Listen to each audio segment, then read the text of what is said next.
अस्सलाम वालेकुम, welcome back to my channel. कैसे हैं सब? उम्मीद करती हूँ कि आप सब खैरियत से होंगे। मैं भी खैरियत से अल्हम्दुलिल्लाह।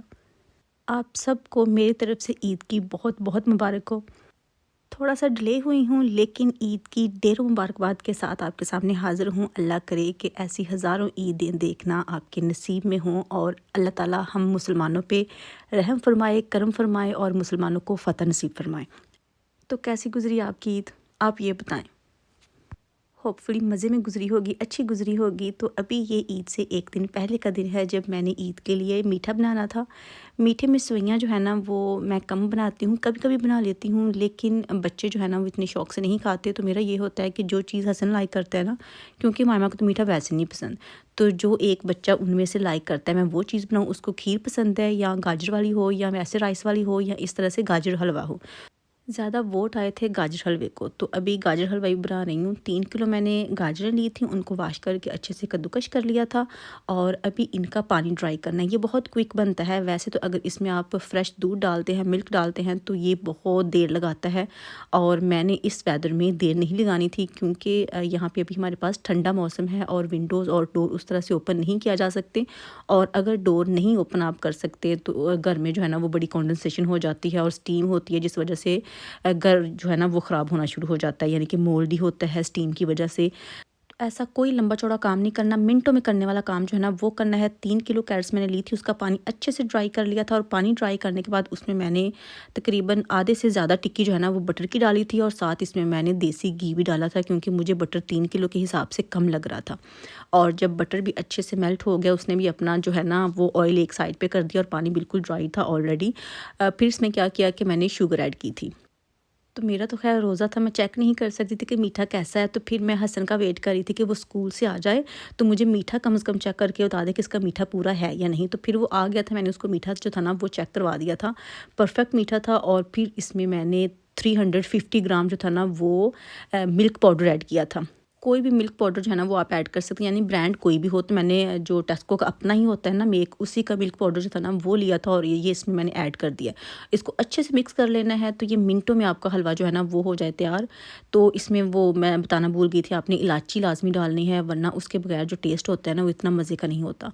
तो ये देखें जी अच्छे से मिक्स हो चुका है और ये रेडी है। अभी इसको डिश आउट कर लेना है और मैंने गलती से हस्बैंड से कह दिया कि आप कोई बर्तन चूज़ कर लें जिसमें मैं ये हलवा डालूँ। तो हस्बैंड ने एक बड़ा ही कोई अजीब सा बर्तन निकाला, लेकिन मैंने सोचा कि मैं नहीं उनको कहूँगी कि आपने बर्तन जो है ना वो रॉन्ग चूज़ किया है। किया रॉन्ग ही चूज़ था क्योंकि ये जो हलवा है ना ये बाहर को आ रहा था, ज़्यादा भर गया था। और अभी हस्बैंड ने यहाँ पे इसके ऊपर जो है ना वो नट्स वगैरह जो है ना उसका ढेर लगाना था। मुझे तो खैर नट्स इसके ऊपर इतने पसंद नहीं है, लेकिन उन्होंने नट्स जो थे ना वो बहुत ज़्यादा डालने होते हैं क्योंकि बहुत पसंद है हसन को भी और हस्बैंड को भी। तो खैर जी हलवा तो रेडी था, मैंने सोचा कि थोड़ा सा मैनी पेडी भी जो है ना वो कर ही लेती हूँ। तो ये जो है ना मैं अपना फुट मसाजर ये गैरेज से लेके आई हूँ, इसमें मैंने गर्म पानी डाला है और स्टिल इसको मैंने टेम्परेचर पे सेट कर दिया है कि मुझे तकरीबन 42 टेम्परेचर जो है ना वो चाहिए। तो इसमें मैंने सॉल्ट डाला है और अभी इसमें मैं पौंड बो के बैठ जाऊँगी तकरीबन 45 मिनट्स के लिए। अगर मैं ज़्यादा वेली हूँ तो ज़्यादा टाइम भी बैठ जाती हूँ, लेकिन आज मैं 45 मिनट्स ही यहाँ पे बैठी थी क्योंकि बच्चे भी मेरे इर्द गिर्द वेट कर रहे थे कि मम्मा हमने भी बैठना है, तो वो भी बैठ जाते हैं थोड़ी देर के लिए। तो इसी में थोड़ी देर जो है ना अपने हाथ भी टिप करके बैठ जाती हूँ। थोड़ा सा मुश्किल होता है क्योंकि ये हाथों के लिए नहीं है, लेकिन स्टिल मेरा ये होता है कि लगे हाथ जो है ना वो हाथ भी इसमें मैं जो है ना वो साफ़ कर लूँ। तो उसके बाद मैंने कपड़े आयरन करने थे सबके, वैसे आयरन थे लेकिन कबर्ड में हैंग करने से कभी थोड़ी बहुत स्लिटें जो है ना वो हो जाती हैं। और ये अभी न्यू थी, ब्रांड न्यू वेस्टकोट थी, हस्बैंड के लिए मैंने बाई की थी और ये अलकरम की थी। वैसे इसकी प्राइस थी 5300 और ये मैंने 1700 की ली थी। वो इस वजह से कि इसका ये जो बटन था ना ये उतरा हुआ था और उन्होंने पॉकेट में डाला हुआ था। मैंने कहा मैं तो खुद दर्जनों में लगा लूँगी, एक बटन ही है ना, 1700 जो है ना वो एक फ्री वाला हिसाब है। और ये बहुत अच्छी थी, ये ना ब्राउन की कोई शेड थी लेकिन लाइटर में, और हस्बैंड ने ब्राउन जो डार्क कलर है ना चॉकलेट कलर का, उस कलर का सूट पहना था और उसके ऊपर ये वाली वेस्टकोट बहुत ही अच्छी लग रही थी। तो मैंने सोचा कि पहले मैं बटन जो है ना वो सेट कर देती हूँ। तो अभी यहाँ पे मैं बटन ही लगाऊंगी और फिर इसको भी थोड़ा सा जो है ना इसकी बैक पे मुझे सलवटें नज़र आ रही थी उसको भी प्रेस कर दूँगी। तो ये कपड़े निकाल के मैं एक दिन पहले ही रख देती हूँ ताकि उस दिन जो है ना वो अफरा तफरी नहीं पड़े, क्योंकि बच्चों के और हस्बैंड के साथ बहुत ही अफरा तफरी होती है जब उनको टाइम पे कुछ ना दिया जाए। तो फिर मैं ये कहती हूँ कि इनके कपड़े अलग अलग करके एक एक जो है ना जगह पे मैं रख दूँगी, तो फिर उठाना ज़्यादा आसान है इनके लिए, मुझे तंग नहीं करेंगे। तो फिर ऐसा ही होता है, मुझे इतना तंग नहीं करती जब मैं उनको सेट करके रखती हूँ। ईद अगर हमारी तरफ नहीं हो तो मैं कोई भी कुकिंग जो है ना वो करके नहीं रखती सिवाय मीठे के, क्योंकि अगर उस दिन हमने घर रहना नहीं है, कुछ खाना नहीं है, तो फिर बना के रखने का क्या ही फ़ायदा। इसलिए मीठे के अलावा जो है ना वो मैं कुछ भी नहीं बनाती। और आज ईद का दिन है, हस्बैंड भी चले गए हैं और हसन भी चला गया है नमाज़ के लिए। अभी मैं उमाइमा जो है ना वो तैयार हो रही हैं। ये उमाइमा का आउटफिट है, ये जे डॉट का है और उमाइमा ने यही चूज़ किया था। उसको मैंने 4-5 ऑप्शन दिए थे, लेकिन उसको भी मेरी तरह जो है ना बहुत हैवी हैवी कपड़े पसंद नहीं है। इस बार मैं खैर हैवी पहन रही हूँ, लेकिन उमाइमा जो है ना वो बहुत लाइट सा खद्दर का सूट जो है ना वो पहन रही है। और ये है मेरा सूट, ये मैंने सफ़ायर से लिया था और पर्पल कलर का है, बहुत प्यारी पर्पल की शेड है। और मैंने बहुत देर बाद पर्पल कलर जो है ना ये वाला वो पहना है। मुझे याद है कि जब मेरी शादी हुई थी ना, तो शादी पे मैंने एक सूट जो था ना वो इस कलर का बनाया था और वो भी बहुत प्यारा था। और ये मैंने नेल पेंट जो है ना वो भी पर्पल ही लगा लिया, क्योंकि अभी तक मैंने मेहंदी नहीं लगाई थी। और अगर मैं मेहंदी लगाती तो मैंने ये वाला कलर जो था ना नेल पेंट का वो नहीं लगाना था। तो ये देखें जी, ये फुली एम्ब्रॉयडर्ड शर्ट है, साथ इसका दुपट्टा बहुत प्यारा है। और जो इसकी शलवार है वो फर्शी शलवार है और उसके ऊपर मैंने खुद काम किया है। इसके साथ ये मैंने 2-3 चीज़ें निकाली थी। ये एक झुमके थे, वो भी इसके साथ बहुत मैच करते थे। एक रिंग थी ये बड़े वाली और एक छोटे वाली थी। और साथ इसके जो चूड़ियाँ थी ना वो मैं यहाँ पे दिखाना भूल गई थी, वो भी बहुत प्यारी है, जो कि मैं रिसेंटली लेके आई थी पाकिस्तान से। और जूता तो आपने 2-3 बार देख ही लिया है, जो कि ये वाला है। आप देखिए कितना मैच हो रहा है इसके साथ। तो अभी बस मैं तैयार होती हूँ और तैयार होने के बाद मुझे सबसे पहला काम करना था कि उमाइमा मेरी जान नहीं छोड़ रही थी, मैंने उमाइमा की मेहंदी लगानी थी। और हमेशा की तरह उमाइमा अपने लिए डिज़ाइन खुद चूज़ करती है। तो ये देखें, एक साइड पे ये डॉल है वो मैंने बनाई है और दूसरी साइड पे ये थोड़ा सा टेढ़ा मेढ़ा सा जो था ना एक फ्लावर का पैटर्न था वो मैंने बनाना था। तो मैं इसको फ़ोन दे देती हूँ कि जो चूज़ करना है वो कर लो। अगर मैं अपनी पसंद से मेहंदी लगाऊंगी ना तो फिर कहोगी ये नहीं, ये मुझे पसंद नहीं है। वैसे ये डॉल लग ही उठ रही है ना, कितनी प्यारी लग रही है। तो ये जब मैंने बनाई तो मम्मा बहुत इम्प्रेस हो रही थी, mamma wow you did too good. तो मुझे बहुत अच्छा लग रहा था, क्योंकि उसको मेरी हर चीज़ से प्यार है। मैं कुछ बनाऊँ, कुछ पहनूँ, कोई काम करूँ, तो वो सब चीज़ जो है ना उसको बड़ा अप्रिशिएट करती है।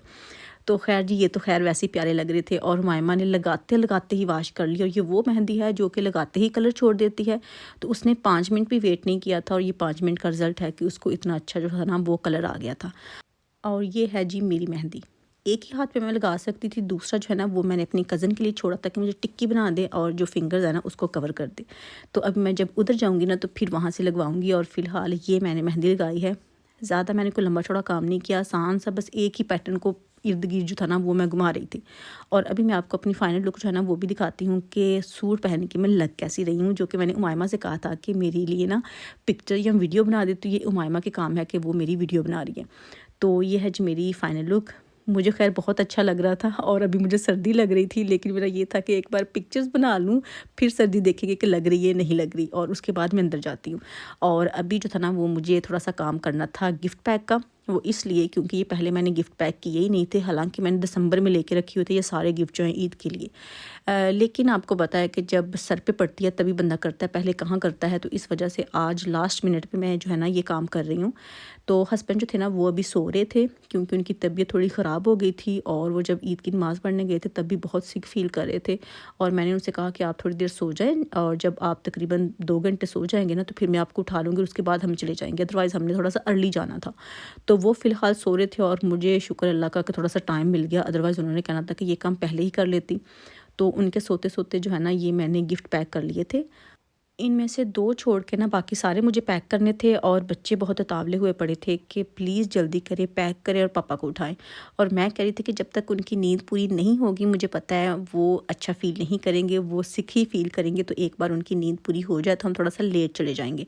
तो खैर हम घर से 1 o'clock निकले थे और ईद क्योंकि जुमे की थी। फिर मैंने हस्बैंड को जल्दी जल्दी उठाया कि जुमे का भी टाइम हो रहा है, तो आप जुमे के लिए भी तैयार हो जाएँ। तो फिर मैंने उनको मस्जिद ड्रॉप किया था और वहाँ से फिर मैं चली गई थी बच्चों को लेके आंटी की तरफ, जहाँ पे हमारी ईद पार्टी थी। और फिर हस्बैंड वहाँ पे आ गए थे।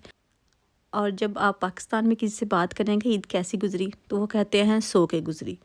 तो यहाँ पे भी अगर मैं किसी फ्रेंड से पूछूँ ना तो वो भी कहते हैं बस बोरिंग, सो के गुजरी। यार ऐसे क्यों होता है? ईद जो है ना वो खुशियाँ मनाने का कम और सोने का नाम जो है ना वो ज़्यादा लगता है, क्योंकि जिससे भी पूछ लो वो कहते हैं सो के गुजरी। ईद के नेक्स्ट डे या उससे नेक्स्ट डे कोई ना कोई जो है ना हल्ला गुला होता है, लेकिन ईद वाला दिन जो है ना वो सब कहते हैं कि सो के गुजरा, बोरिंग गुजरा। ऐसा क्यों होता है? ये तो जो बाहर वाले मुल्क हैं वहाँ पे होना चाहिए कि ईद वाले दिन कोई उस तरह से, पाकिस्तान जिस तरह से हल्ला गुला होता है या किसी भी मुस्लिम कंट्री में हल्ला गुला होता है वैसा नहीं होता। क्योंकि आप किसी और कंट्री में रह रहे हैं। लेकिन अगर मुस्लिम ममालिक हों और उनमें हल्ला गुल्ला ना हो, सो के गुजरे, फिर थोड़ी सी अजीब बात लगती है। तो मुझे बड़ी अजीब लगती है जब मुझे लोग ये कहते हैं कि ईद जो है ना वो सो के गुजरी। भाई क्यों सो के गुजरी? इंजॉय किया करो, कहीं बाहर जाया करो, घर में गैदरिंग किया करो। क्योंकि जब पाकिस्तान की अगर बात करें ना, तो अगर मैं अपने घर की, अपने माहौल की बात करूँ, तो आना जाना ही ख़त्म नहीं होता। सुबह से लेके शाम तक बस आप एक टांग पे खड़े होते हैं और ऐसी हलचल होती है कि कोई आ रहा है, एक जा नहीं रहा और दूसरा फिर से आ रहा है और तीसरा आ रहा है। इस तरह से इतना हल्ला गुल्ला होता है। लेकिन यहाँ पे तो ऐसा होता है कि अगर ईद जो है ना वो वीक डेज़ में आती है तो फिर बड़ी मुश्किल से एक दिन आपको मिलता है, और अगर वीकेंड पे आती है तो फिर थोड़ा सा एक्स्ट्रा टाइम मिल जाता है। और कुछ लोग ऐसा भी करते हैं कि ईद पे भी यहाँ पे छुट्टी नहीं करते, अर्ली नमाज़ पढ़ लेते हैं ईद की, तो फिर ईद मनाते हैं काम पे जाके। तो खैर जी, यहाँ पे ईद का पहला दिन जो है ना उसको मैं ख़त्म करूँगी। जब मैं उधर गई थी वहाँ पे मैं कोई भी रिकॉर्डिंग जो है ना वो नहीं की। तो अभी ये ईद का अगला दिन है, जो कि मेरा ये था कि मैंने रेडी ज़रूर होना है, मैंने तो पिक्चर्स बनानी है। तो मुझे कह रहे थे कि जस्ट पिक्चर बनाने के लिए तुमने रेडी होना है, और मैं हुई भी ऐसी हूँ, जस्ट पिक्चर्स बनाने के लिए मैं रेडी हुई हूँ। और जैसे पिक्चर्स वगैरह जो थी ना वो मैंने ले लिया है, फिर से मैंने चेंज कर लिया, यानी कि अपनी ओरिजिनल को लिए पे मैं आ गई थी, जो कि हमारे अपने कपड़े होते हैं जो कंफर्टेबल भी हों और वार्म भी हों। तो ये मैंने सूट निकाला था, ये भी सफ़ायर का है, क्योंकि मैं ऑलरेडी पहन चुकी हूँ, इस वजह से मैं आपको नहीं दिखा पा रही। अभी मैं थोड़ी देर में आपको मिरर के आगे खड़ी होकर दिखा देती हूँ जो सूट है। ये मैंने इसके साथ जो चूड़ियाँ थी वो ली सिल्वर कलर में, और इसके साथ भी बड़े बड़े झुमके मैंने लिए हैं। और ये वाला जो है ना ये स्टाइलो का पाकिस्तान से जूता मैंने लिया था, तो ये वो इसके साथ हाई हील पहनूंगी। और अभी मैं इसकी फ़ाइनल लुक जो है ना वो आपको दिखाती हूँ कि जो सूट है ना वो लग कैसा रहा है, जो कि ये है। आज का जो दिन था ना ये ज़्यादा ही क्लाउडी था, बहुत डार्क फील हो रहा था, लेकिन फिर भी मैंने फ़ोटो सेशन ज़रूर करना था, इस वजह से मैंने कपड़े पहने, रेडी हुई और फ़ोटो सेशन करके दोबारा से मैंने चेंज कर लिया। तो बस यही थी मेरी आज की वीडियो। आई होप कि आपको पसंद आई होगी। वीडियो अच्छी लगी हो तो लाइक करना मत भूलिएगा, शेयर कीजिएगा और कमेंट करके लाजमी बताइएगा कि आज की वीडियो आपको कैसी लगी। इंशाल्लाह नेक्स्ट वीडियो में फिर मुलाकात होगी। देर सारी दुआ में याद रखिएगा। अल्लाह हाफिज़।